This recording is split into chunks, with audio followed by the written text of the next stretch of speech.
বিসমিল্লাহ ওয়াসসালাতু ওয়াসসালামু আলা রাসূলিল্লাহ ওয়া আলা আলিহি ওয়া আসহাবিহি আজমাইন, আম্মা বা'দ।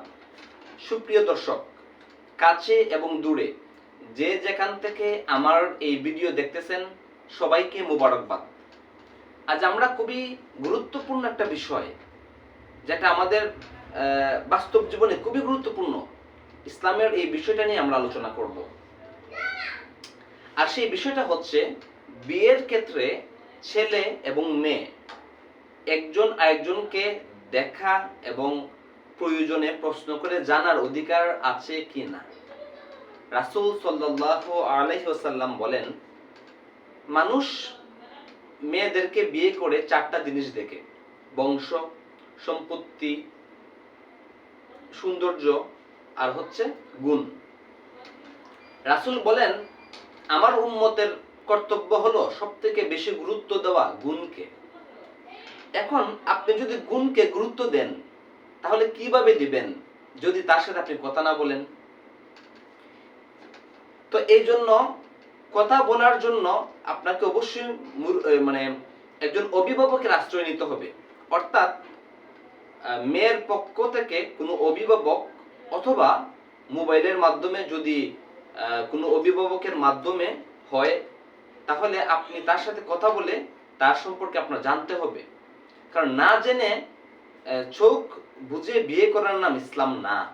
একটা মানুষ সম্পর্কে আপনাকে জানতে হবে, সে কেমন গুণবতী, তার কি কি গুণ আছে, সে কোন আকীদার, সে কোন চিন্তা চেতনা নিজের ভিতর ধারণ করে, তার আসল আকীদা কি, তার ইসলামের প্রতি ভালোবাসা কেমন, সবগুলা বিষয় আপনাকে তো জানতে হবে। বিয়ের আগে না বিয়ের পরে?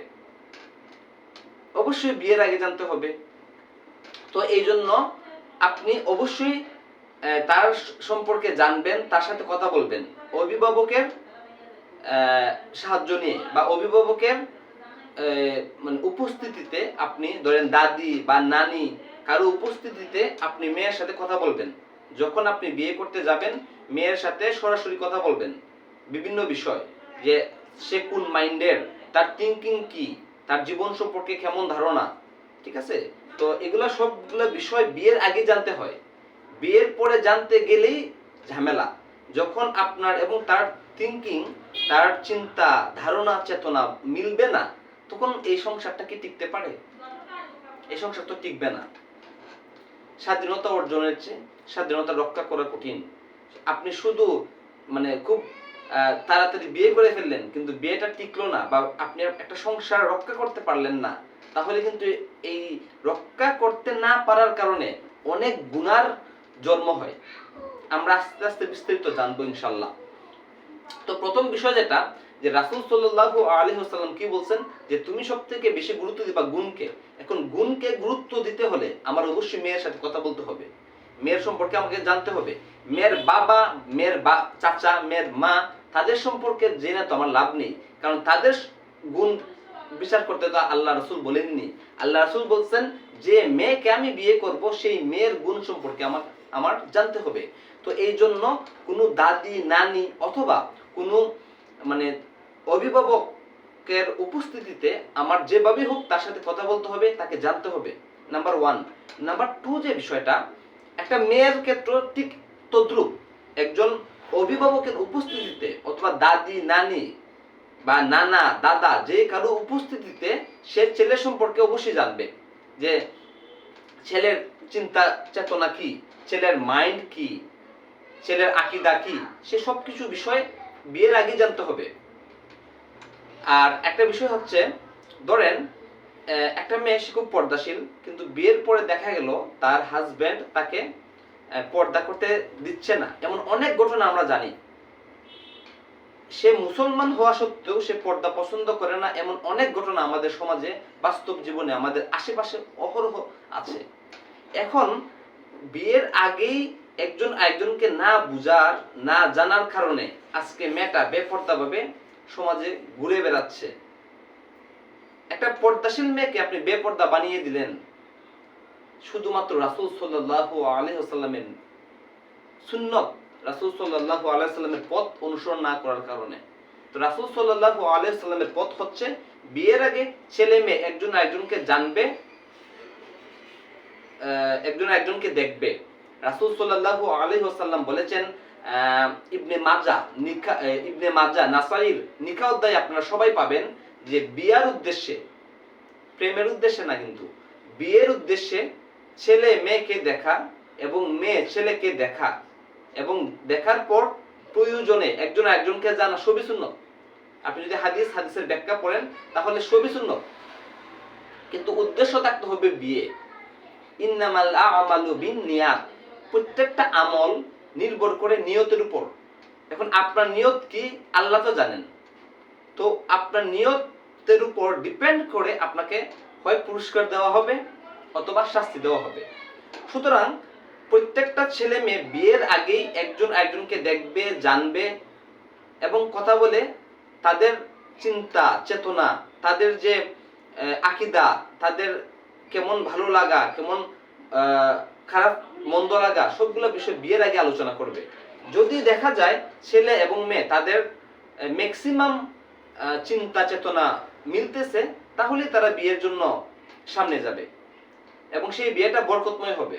কিন্তু যদি দেখা যায় ছেলে মেয়ে একজন একজনের চিন্তা চেতনা মিলতেছে না, তাহলে তাদের উচিত বিয়ে না করে দুজনের দিকে চলে যাওয়া, অর্থাৎ বিয়েটা ভেঙে দেওয়া এবং অন্যদিকে চেষ্টা করা।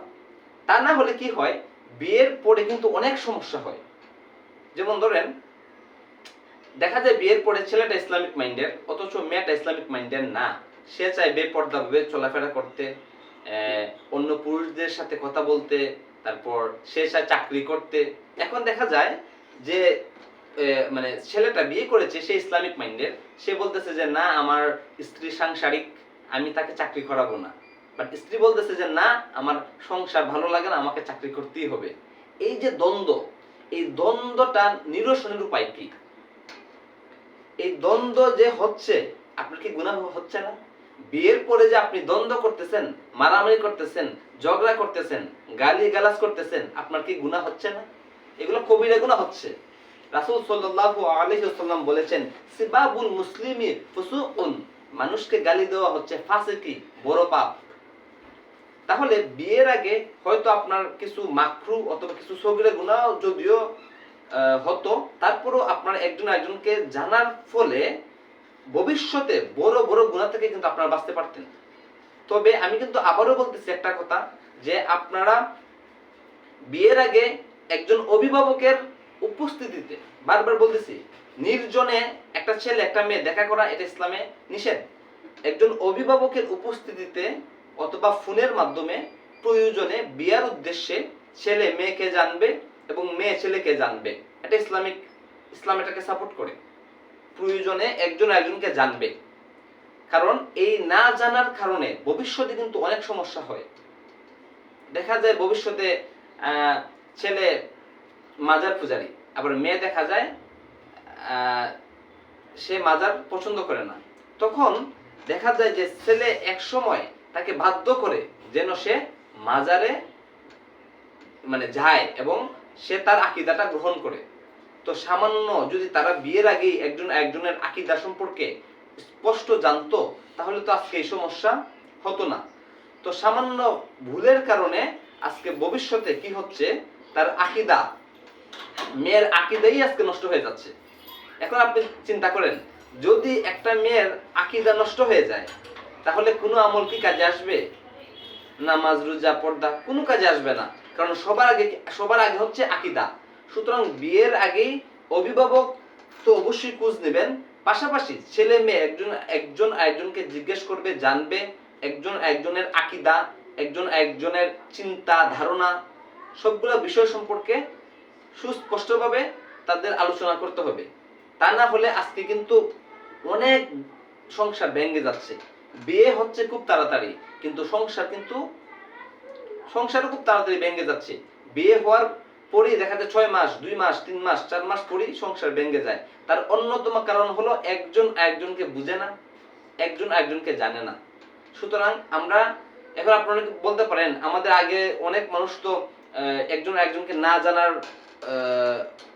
না জানার ফলেও মানে না জানার মানে না জেনেও তো বিয়ে করছে। তো আপনি কি জানেন আগের মানুষ যারা বিয়ে করছে তাদের জীবনে কেমন ঝামেলা হয়েছে বা কেমন যন্ত্রণা হয়েছে? আপনি কি জানেন? আপনি তো জানেন না। সুতরাং আমি বলি যে আমরা অতীতে যেতে পারবো না, অতীতের মানুষের জীবনে আসলে কি ঘটছে কি ঘটে নাই সেই বিষয়টা এখন আবিষ্কার করতে পারবো না, তবে রাসূল সাল্লাল্লাহু আলাইহি ওয়াসাল্লামের নীতিটা আমরা এখনো অনুসরণ করতে পারবো যেহেতু হাদিস বিদ্যমান। এক নাম্বার। দুই নাম্বার যে বিষয়টা, আপনি বিয়ে করলেন, বিয়ে করার পর যদি স্বামী স্ত্রী একজন একজনকে জোর করে, একজন একজনের আকীদার মধ্যে নেওয়ার জন্য জোর করে, সাংসারিক ঝামেলা ঝগড়া, এগুলো তো অনেক কবিরা গুনাহ। সো আপনি মানে 100টা কবিরা গুনাহ থেকে বাঁচার জন্য যদি আপনি একটা সগীরা গুনাহ করেন, এটা কি খুব বড় অপরাধ? আর একটা সগীরা গুনাহ অথবা 2-3টা সগীরা গুনাহ থেকে বাঁচতে গিয়ে আপনি যদি ভবিষ্যতে মানে 100টা কবিরা গুনাহ করেন, এটা কি ভালো কাজ? আপনি একটু ক্যালকুলেশন করেন। আমি কাউকে গুনার দিকে কিন্তু মানে যাওয়ার জন্য বলতেছি না, আমি জাস্ট বলতেছি ভবিষ্যৎটা দেখেন। কারণ একটা ইসলাম হচ্ছে এমন একটা ধর্ম, আপনার অতীত বর্তমান ভবিষ্যৎ সবগুলো বিষয়ে কথা বলছে ইসলাম। তো ইসলামিক সিস্টেম হচ্ছে অভিভাবকের উপস্থিতিতে একজন একজনকে জানবে, বুঝবে, প্রয়োজনে এখন মোবাইল আছে, মোবাইলে জানবে, কথা বলবে, একজন একজনকে দেখবে, এটা সুন্নত। অনেক ছেলে আছে দেখে না। যদি কোনো ছেলে বলে আমার মা বাবা দেখলেই হবে, না, রাসূল সাল্লাল্লাহু আলাইহি ওয়াসাল্লামের সুন্নতকে এখানে ছোট করা হচ্ছে। কারণ রাসূলের সুন্নত হচ্ছে আপনি দেখবেন, তা আপনি কেন দেখবেন না? রাসূল সাল্লাল্লাহু আলাইহি ওয়াসাল্লামের সুন্নত হচ্ছে মেয়ে বিয়ের আগে ছেলেকে দেখবে। এখন যদি কোনো মেয়ে না দেখে তাহলে সেই বিয়ে কোনো সময় বরকতময় হতে পারে না। কারণ রাসূল সাল্লাল্লাহু আলাইহি ওয়াসাল্লামের সুন্নত যে বিয়ের মধ্যে অনুপস্থিত, সেই বিয়ে বরকতময় হওয়ার তো প্রশ্নই ওঠে না। সুতরাং আমরা রাসূল সাল্লাল্লাহু আলাইহি ওয়াসাল্লামের নীতি অনুসরণ করে আমরা বিয়ের আয়োজনের চেষ্টা করব। আর যারা পারতেছি না, অন্ততপক্ষে আমরা যদি কিছু ছোট কিছু যদি সগীরা গুনাহ হয়ে যায়, আমরা অন্ততপক্ষে বিষয়গুলা বিয়ের আগে আমাদের আকীদা এবং আমাদের চিন্তা চেতনা জানার চেষ্টা করব, যেন ভবিষ্যতে ভয়ঙ্কর ভয়ঙ্কর পাপ থেকে আমরা বাঁচতে পারি। আল্লাহ আমাদের সবাইকে সঠিক বুঝ দান করুন। সুবহানাকাল্লাহুম্মা ওয়া বিহামদিকা আশহাদু আল্লা ইলাহা ইল্লা আনতা আস্তাগফিরুকা ওয়া আতুবু ইলাইক। ওয়াসসালামু আলাইকুম ওয়া রাহমাতুল্লাহ।